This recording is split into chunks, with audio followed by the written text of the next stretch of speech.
The Mesha Stele is a basalt monument that was discovered in 1868, and it tells the story. It's one of the greatest archaeological discoveries of all time, in my estimation. A single stone carved by an enemy of Israel nearly 3,000 years ago has become one of the most uncomfortable objects in modern historical debate. It was not written to defend the Bible. It was not created by prophets, priests, or believers.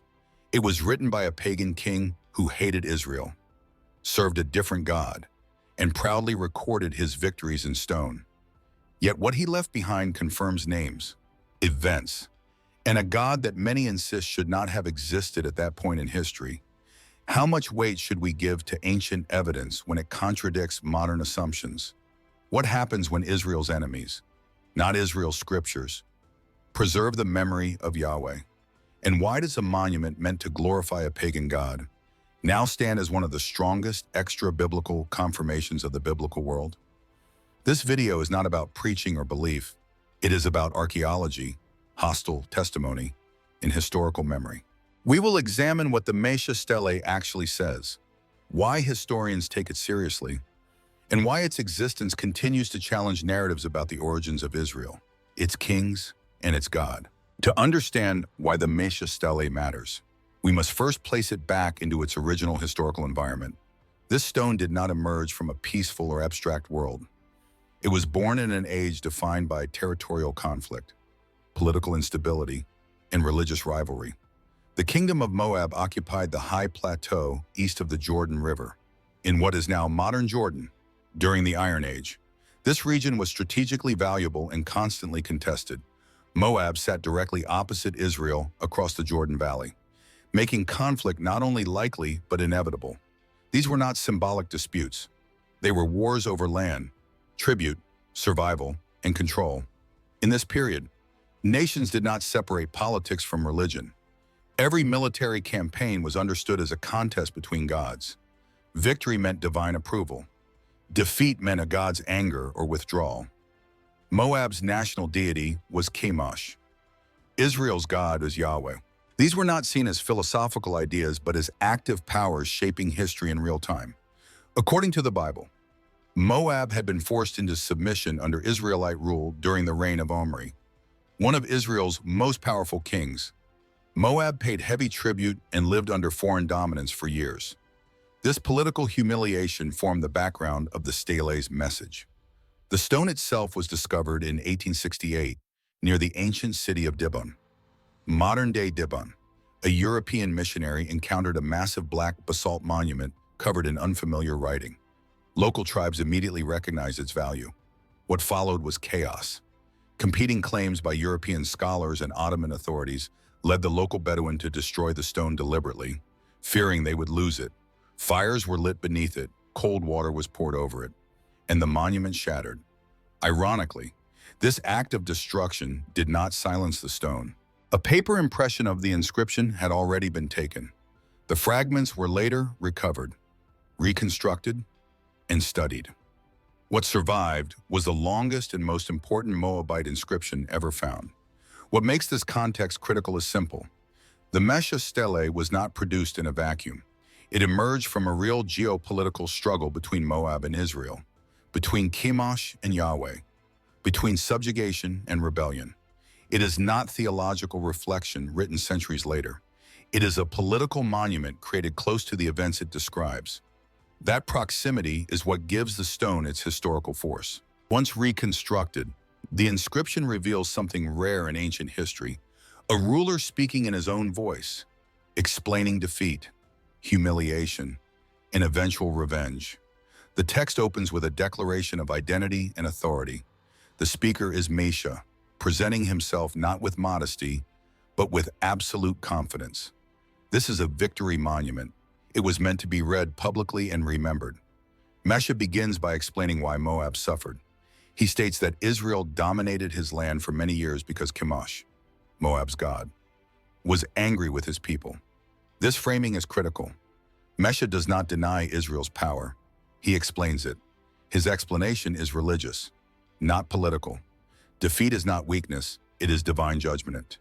The inscription then names the Israelite king responsible for Moab's subjugation. This aligns precisely with the biblical record found in 1 Kings, which describes Israel's expansion and dominance during that same period. The overlap is not vague. It is specific. Same region, same power imbalance, same outcome. Mesha then describes a turning point. After the death of Israel's king, Moab rebels, city by city, Mesha claims to have retaken territory. He lists locations, military actions, and outcomes with brutal clarity. There is no attempt to soften the violence. Entire populations are destroyed. Men, women, and children are killed. Cities are devoted to total destruction in honor of Chemosh.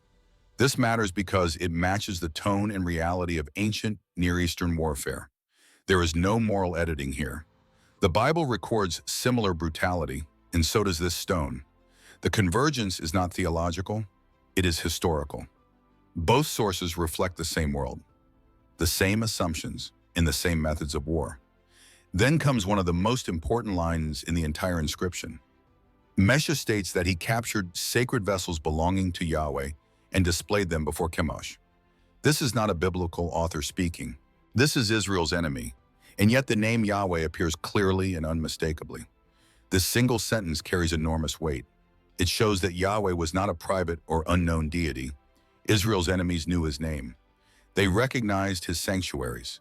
They treated his objects as real symbols of power worth seizing and humiliating. The stone does not explain Yahweh. It does not argue theology. It simply assumes his existence as part of the political and religious landscape. That assumption is precisely what makes the testimony valuable. Mesha was not trying to preserve Israel's memory. He was celebrating Moab's victory. In doing so, he unintentionally preserved one of the clearest non-biblical confirmations of Israel's God and Israel's history ever discovered. When historians evaluate ancient texts, they do not treat all sources equally. A document written to defend a belief is useful, but it is limited. A document written by an enemy, with no interest in preserving that belief, carries a different level of credibility. This is where the Mesha Stele becomes unusually powerful. Mesha had no reason to acknowledge Israel's God unless Yahweh was already recognized as real, active, and relevant. The inscription does not describe Yahweh as a myth, a rumor, or a misunderstood local spirit. He is presented as the God whose sacred vessels could be captured and publicly humiliated. That framing assumes Yahweh mattered enough to be defeated symbolically. This is a crucial point. In the ancient Near East, gods were judged by outcomes. If a god could not protect his people, his power was questioned by seizing Yahweh's vessels. Mesha was making a theological statement. Chemosh had defeated Yahweh. Ironically, that statement only works if Yahweh was already widely understood as Israel's national God. This aligns with the biblical narrative found in 2 Kings, where Yahweh is already deeply embedded in Israel's political and military identity. Prophets like Elisha are active figures, not later inventions. The stele does not create this picture. It confirms that it already existed. Hostile testimony like this shifts the discussion from belief to evidence. Mesha was not attempting to validate Israel's scriptures. He was attempting to erase Israel's dominance and exalt Chemosh. Yet his own words confirm Israel's past oppression, Israel's rebellion, and Israel's God. This is why archaeologists and historians place such high value on inscriptions like this. When rival nations independently record the same people, the same kings, and the same conflicts, the historical framework becomes difficult to dismiss. The Mesha Stele also predates Christianity by nearly 1,000 years, and Islam by more than 13 centuries. It shows that Yahweh was already a defined, named deity long before later theological systems emerged. Claims that Israel's God was a late invention struggle when confronted with this kind of evidence. The stone does not preach, it does not defend scripture. It preserves memory, and memory, when carved into stone, becomes resistant to reinterpretation. What Mesha intended as propaganda for Chemosh now stands as a challenge to modern narratives that dismiss the early existence of Israel, its kings, or its God. The value of the stele lies not in what Mesha believed, but in what he assumed his audience already knew. Among all the lines carved into the Mesha Stele, None has generated more scholarly debate than a damaged section near the end of the inscription. This portion is broken and incomplete, yet its possible meaning carries enormous implications. Several leading epigraphers argue that the reconstructed text contains a reference to the House of David, a ruling dynasty in Judah. If correct, this would mean that Mesha, a hostile king of Moab, acknowledged not only Israel's kings but also Judah's royal line founded by David. This would place David firmly in the realm of remembered political history rather than later literary tradition. The debate exists because the stone is damaged, some letters are missing, and reconstructions depend on comparative linguistics and spacing patterns. Critics argue caution. Supporters point out that the proposed reading fits the grammatical structure of Moabite language and aligns with known political realities of the 9th century BCE. Importantly, the reconstruction is not speculative fantasy. It follows standard epigraphic methods used throughout Near Eastern archaeology. What strengthens the argument is that the Mesha Stele would not stand alone. A separate inscription discovered decades later, the Tel Dan Stele, clearly mentions the House of David. This second reference comes from a different enemy, an Aramean king, writing for the same purpose Mesha had, to glorify victory over Israel and Judah. Two hostile kingdoms, two independent inscriptions, one ruling dynasty. This convergence matters because it directly challenges the claim that David was invented centuries later to legitimize Judah's monarchy. Ancient rulers did not invent rival dynasties for propaganda.